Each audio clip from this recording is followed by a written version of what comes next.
The Hollow Manor. The townsfolk of Black Hollow never dared to approach the abandoned estate that loomed atop Raven's Hill. Hollow Manor had stood there for centuries, its once grand structure now a crumbling husk of forgotten opulence. Legends whispered of unspeakable horrors that befell those who entered. And over time, the house became more than just a place, it became a presence, waiting in silent hunger. Despite the warnings, a group of 4 thrill-seekers decided to investigate the manor on Halloween night. They were friends bound by their love for the paranormal. Daniel, the skeptic; Olivia, the historian; Mark, the brave heart; and Emily, the sensitive soul who always seemed attuned to things beyond the physical realm. As they stepped onto the overgrown path leading to the manor, the air turned frigid. The wind carried distant whispers, barely audible but chilling. Olivia, eager to uncover the house's secrets, recalled the legend aloud. "They say the last owner, Victor Hollow, vanished without a trace," she said. The servants fled in terror, speaking of shadows moving on their own, voices calling their names, and then silence. Daniel scoffed, "Just old tales meant to scare kids." But as they pushed open the heavy oak doors, an unnatural creak echoed through the grand hall. The inside of the manor was frozen in time, dust-covered chandeliers, faded paintings of the Hollow family, and furniture draped in white sheets, as if the house were in mourning.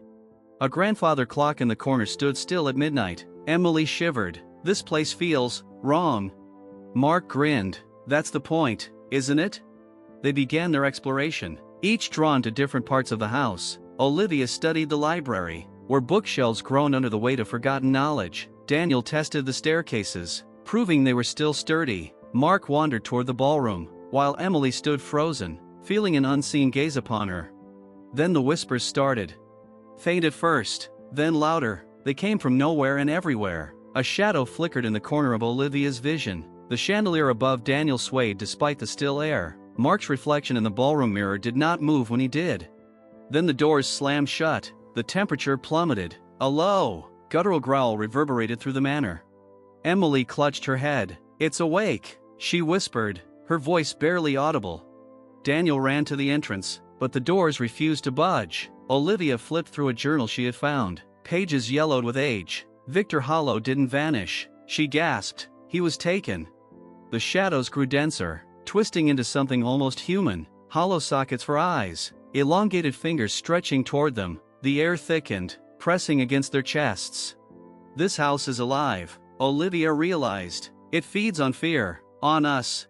Mark swung a chair at the approaching entity, but it passed through as if striking smoke. Daniel, at last believing, shouted, "How do we stop it?" Emily's eyes were wide, unfocused, as if hearing something beyond their world. "It needs closure," she murmured. "It needs to finish what was started." She led them to the grand fireplace, where a small iron box sat hidden behind the bricks. Olivia pried it open, revealing a locket with a faded portrait of Victor Hollow and a woman whose face was scratched out. "The house is cursed because of his grief," Olivia deduced. "He lost someone, and never moved on." Emily, trembling, whispered, "We have to release him."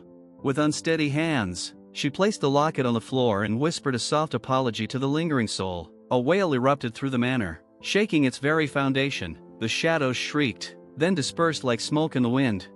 The air lightened, the doors unlocked, the house was silent once more.